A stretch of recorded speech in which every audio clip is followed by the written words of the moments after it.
Hi అందరికీ నమస్తే, welcome back to my channel. ఈరోజు నేను ఈ వీడియోలో వంట చేయబోతుంది మునగాకు పెసరపప్పు కూర అండి. కూర కోసం అయితే మునగాకు తీసుకురావడానికి వెళ్తున్నామండి. మేము వెళ్తున్న ప్లేస్ అయితే చుట్టూ పొలాలే ఉంటాయండి. చూడడానికి చాలా బాగుంటుంది. కాకపోతే ఇప్పుడు పొలాలు అవి కోసేసారు వరి. మళ్ళీ రెండో పంట కోసం అయితే చేస్తున్నారు.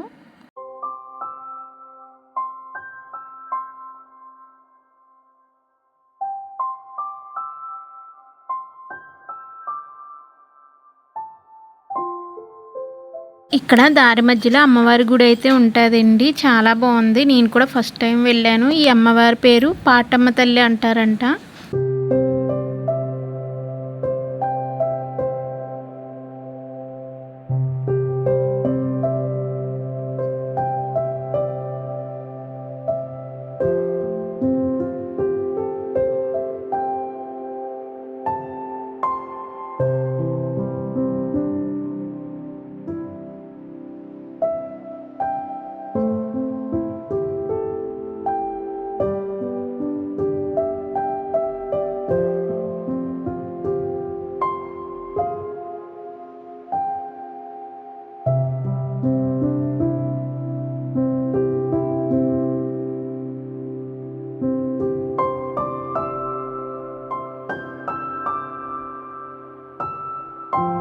మేమైతే పొలం దగ్గరికి వచ్చేసామండి. ఇక్కడే మునగాకు చెట్టు ఉంటుంది.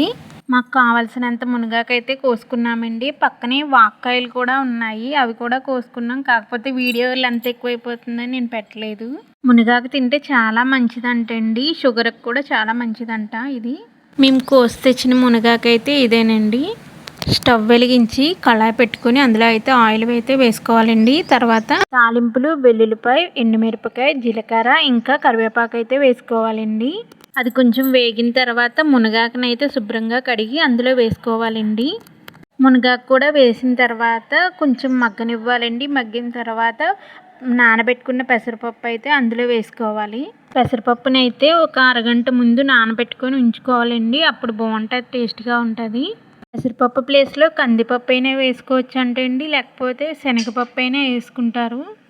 నేనైతే పెసరపప్పు వేసి చేశానండి. చాలా బాగుంటుంది. ఒకసారి బాగా కలుపుకున్న తర్వాత పసుపు, 2 టీ స్పూన్ల కారం, ఉప్పు వేసుకోవాలండి. ఒకసారి బాగా కలుపుకొని కూరనైతే బాగా మగ్గనివ్వాలండి. ఎందుకంటే కొంచెం వాటర్ అనేది ఉంటుంది కాబట్టి. ఒక 10 మినిట్స్ బాగా ఉడకనిస్తే మునగాకు పెసరపప్పు కూర అయితే రెడీ అయ్యింది. చాలా బాగుంటుంది. మీరు కూడా ఒకసారి ట్రై చేసి చూడండి. నా వీడియో కనుక మీకు నచ్చినట్లయితే లైక్ చేయండి, షేర్ చేయండి, సబ్స్క్రైబ్ చేయండి.